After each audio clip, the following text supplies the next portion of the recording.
Hello, everyone. I'm Mark Simmons, one of the security business managers here at Bytes. I look after our Endpoint business, and obviously it's going to be a primary focus of what we're going to be talking to you all today with Crowdstrike. Gareth? Hi there, Mark. I'm Gareth. I'm from Crowdstrike. I've been working with Crowdstrike for just over 14 months, and I work with global multinational organizations as well as UK central government. Perfect. So the primary focus of today is we're going to start talking around some of the emerging threats that we're seeing in the market, how Bytes are perceiving that in the market, as well as getting a view from Crowdstrike and what they're seeing, but also how some of their technology actually helps resolve some of these issues that a lot of our customers are obviously talking about, and obviously keeping some of the important people up at night. So we're going to start off by talking a little bit around ransomware. Ransomware has been around in the market for a long period of time.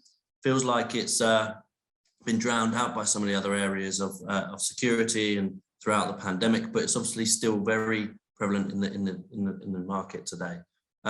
Gareth, from a Crowdstrike perspective, what are you seeing? Is there still a massive thought track and there's still a concern within customers that you're speaking to around ransomware? Yeah, absolutely. I mean, just last week, we saw some pretty major ransomware activity against both NVIDIA and Samsung. Unfortunately, they've hit the headlines for the wrong reasons. Looking at the trends in 2020, we had somewhere near about 1,500 global data leaks in ransomware. This past year in 2021, we had somewhere near 2,500. I can't remember the exact numbers. They're in our global threat report. So they're the globally tracked kind of data leaks resulting from ransomware, right? And both the Samsung and NVIDIA recent breaches kind of show us that's where the adversaries are going. So they're getting into the organization, exfiltrating as much data as they possibly can, and then they're leveraging that data that they've downloaded, that information they've downloaded, those trade secrets and other items, and using those to try to extort the organization for more money. Because for the last sort of 5 to 7 years, when we have been dealing with ransomware, organizations like ours, Crowdstrike, have been saying, you absolutely don't want the adversaries to get in. Let's lock down the endpoint. And to protect yourselves, if they do actually get in, maybe it's a good idea to invest in something like a third-party data backup or information backup that's completely, cannot be touched by the adversaries. But unfortunately, the adversaries are kind of adapting to that. They're realizing that organizations are having to pay them less and less just because they've encrypted some information, some valuable information. And that's why they're starting to actually steal that information and threatening to leak organizational secrets online. I mean, we're still seeing it in a number of conversations, and we're seeing it from a concern, but also there have been customers, unfortunately, and it's not a matter of if, it's more of a matter of when. And that's obviously all the conversations that we're having with our customers is how do you take the right necessary steps to prevent against ransomware? Obviously, there's various different ways within the market, but we're also seeing sort of time-bombed attacks whereby they infiltrate the network or the endpoint and they sit there in the network for a period of time.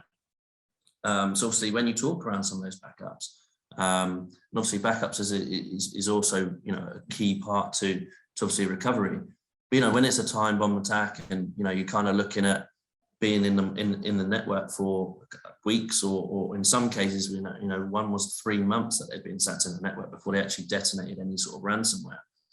It's those stories that you kind of think about and how do you then build your sort of plan around, well, if that does happen to us and we go down the backup route, obviously the backups are there, you're still potentially going to be backing up to a point where you had the time bomb. So a lot of the conversations we're having is around the incident response plan. How do you then see either internally or externally, and we'll go into a little bit more around, you know, the adoption of supposed managed services in CrowdStrike's view on that a little bit later on. But we're also having that conversation with customers as understanding what their incident response plan is, whether that is something that they do internally, whether that is something that they've outsourced, whether that is going through an incident response sort of third-party provider that come in and do that response.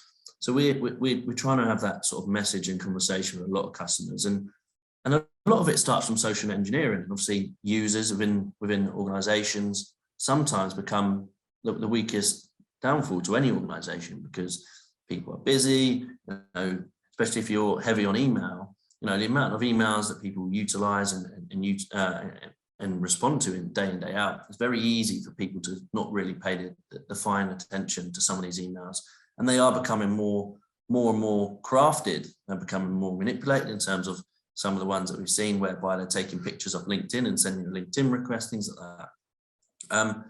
So where does social engineering come into it from a CrowdStrike perspective? Is it something that is, you know, talked around within customers and how that they're concerned around, or is it just, you know, ransomware in general in terms of, you know, and how that organizations are starting to see that? I mean, do you kind of talk around some of those concerns outside of the main topic there? Yeah, I think social engineering is still a major concern. It's tied in very closely with the rise in 2021, especially the rise of access brokers, where specialist threat actors, and we call them spiders. Often they're the criminal activities, criminal organizations we track as spiders.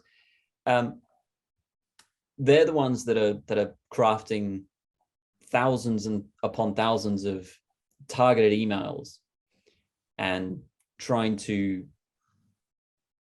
fish for credentials, trying to pivot from public services like LinkedIn and trying those credentials and credential stuffing against organizational networks, VPNs, those types of things to find those valuable, valid credentials, and then going and selling those to the more targeted, more sophisticated actors that are going to use those access points, those credentials, to then compromise an organization.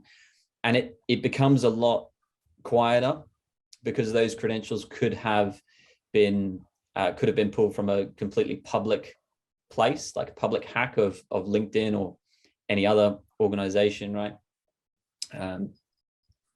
Whereas if an adversary attempts to attack an organization directly, then there's going to be a history of interaction, you know, with the publicly facing services and things like that. So it could put an organization onto alert.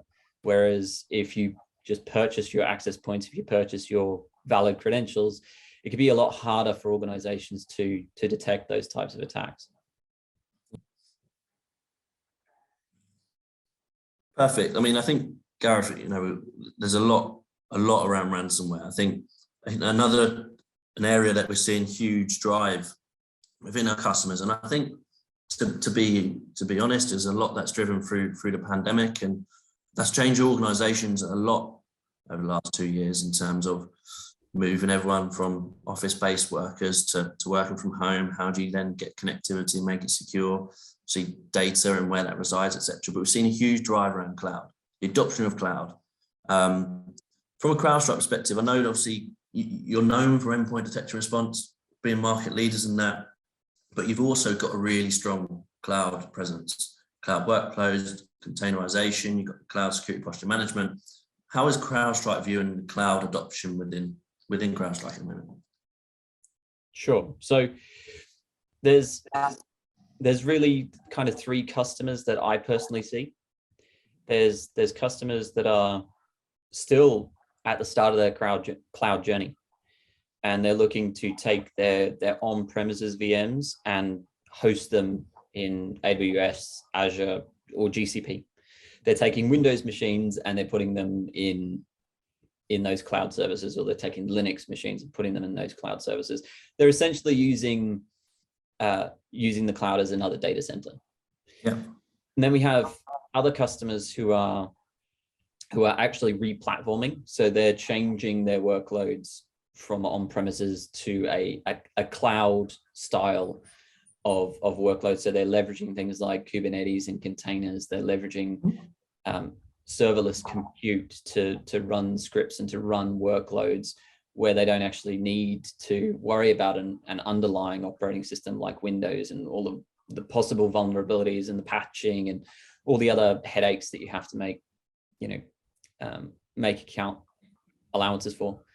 And then there's this third kind of level of customer who has been in the cloud for a very long time, and they've been using a CSPM type product just to maintain compliance with maybe CIS or NIST or PCI, and they just want to make sure that they have the right audit trail to show that they're hitting their compliance. And that's absolutely fine. I mean, that's the way that they want to run their cloud. I would argue that, especially from the CrowdStrike point of view, we want to make sure there's three things in place, right? That what you're about to use is secure before you even start it up.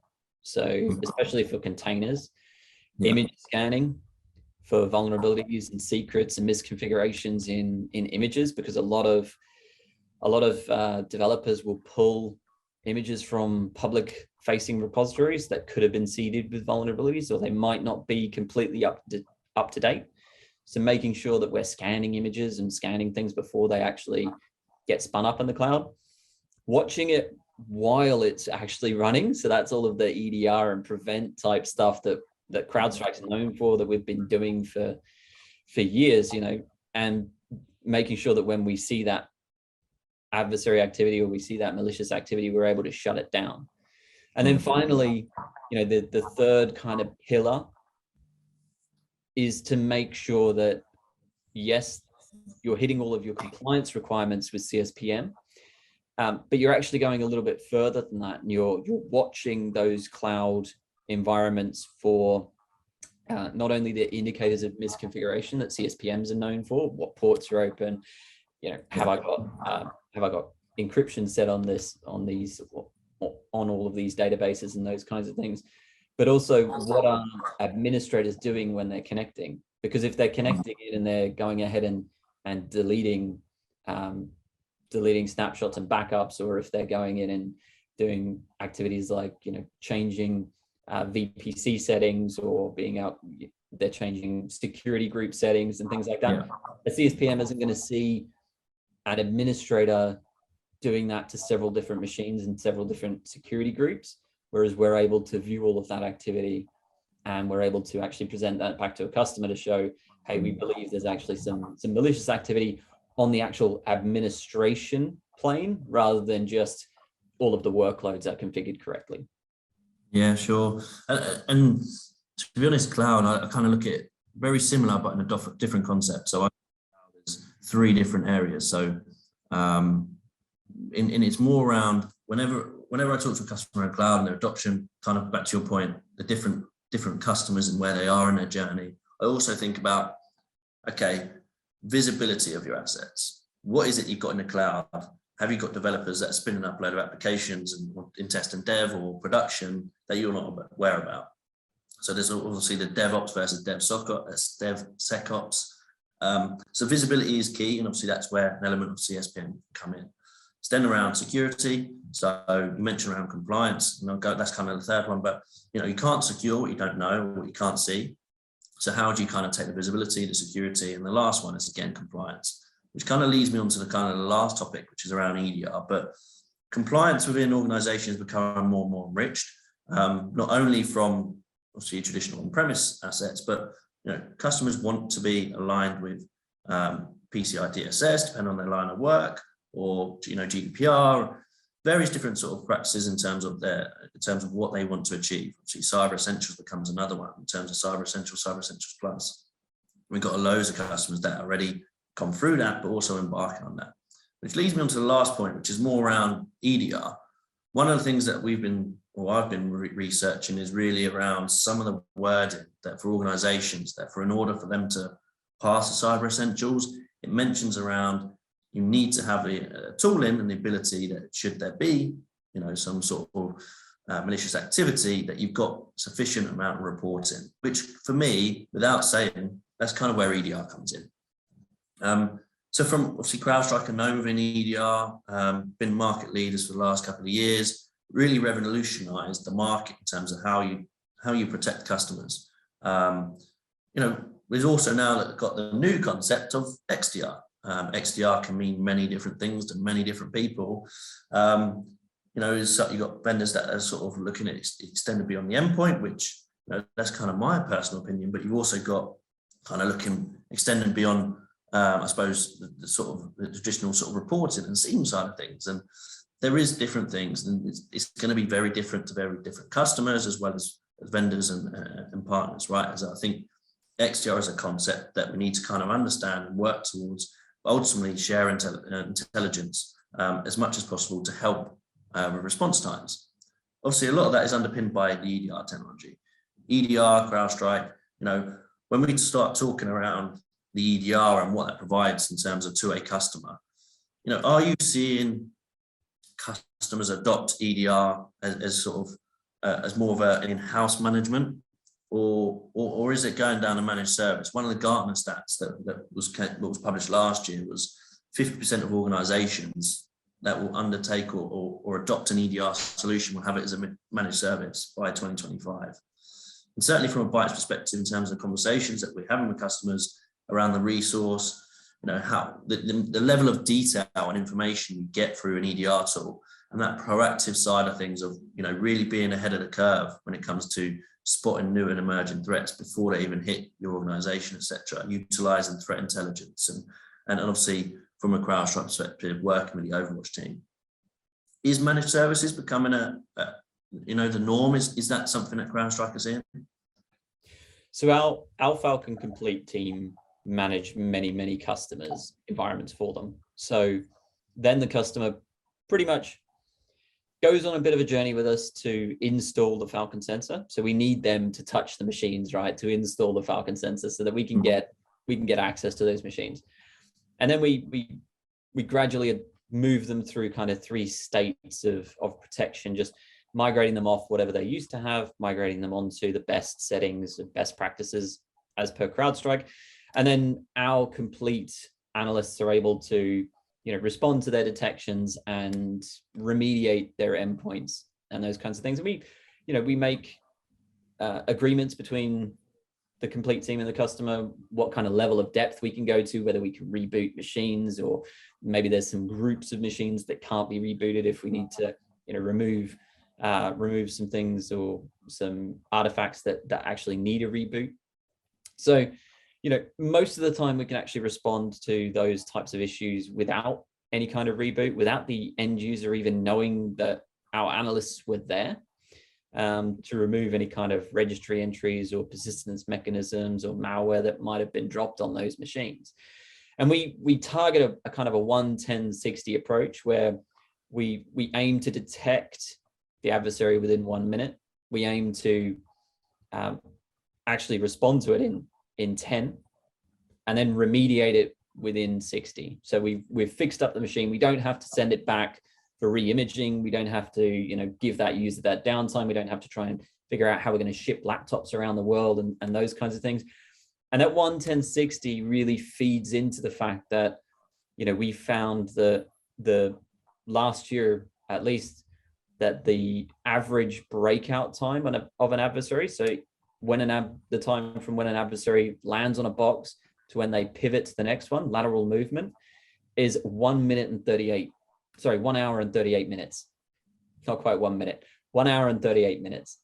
So you need to be able to respond and clean up those issues as quickly as possible. And resourcing is probably the #1 threat to that, is trying to figure out how we can get those skilled analysts, those skilled IR responders to be able to work for me, especially, central government organizations that I work with every day really struggle to find highly skilled analysts because they are so valuable to global organizations or private organizations or banks or those kinds of guys. They're able to just price them out of the market. Yeah, sure. And I think, we've seen that as well from a Bytes perspective, right? We've seen organizations that, you go and speak to the security person, but you actually find out, they're wearing many hats, right? There is less and less resource in the industry, especially when you need someone who is so trained, and, you need people that are, looking and understand technologies and how to manipulate that and understand it. And as well, around prioritization, you can get so much information from all these tools, but where do you prioritize? What are those flags in terms of that you need to kind of look at? And that's where we see that a lot of challenges, and we're seeing huge adoption of managed services along with you guys. We know it is supporting and it's helping. It's allowing those people to go to sleep at night knowing that there is a team of people, trained experts, know what they're doing, and that they can take action on their behalf while they're grabbing a couple of hours kip at night, knowing that when they wake up, there's the company's not gone down, and you've got a nice alert. That's not a nice alert, but an alert that allows you to kind of say, we blocked this, we contained it, everything's fine, we resolved it. This is kind of maybe some preemptive sort of things we need to kind of look at moving forward, and obviously that's over to the customer. So I think that's been really useful. If you want to know any more around Crowdstrike and the market, we talked around ransomware, we talked around cloud adoption, we talked around EDR, XDR. We run a Bytes endpoint market review, which takes all this in consideration. If you do want to learn more around Crowdstrike and Bytes and how we can help your organizations around some of these threats and emerging threats, please reach out to tellmemore@bytes.co.uk. And obviously that will be passed across to myself, the team, and your account manager here at Bytes. So without further ado, thank you from myself, and Gareth, thank you. Thanks, Mark.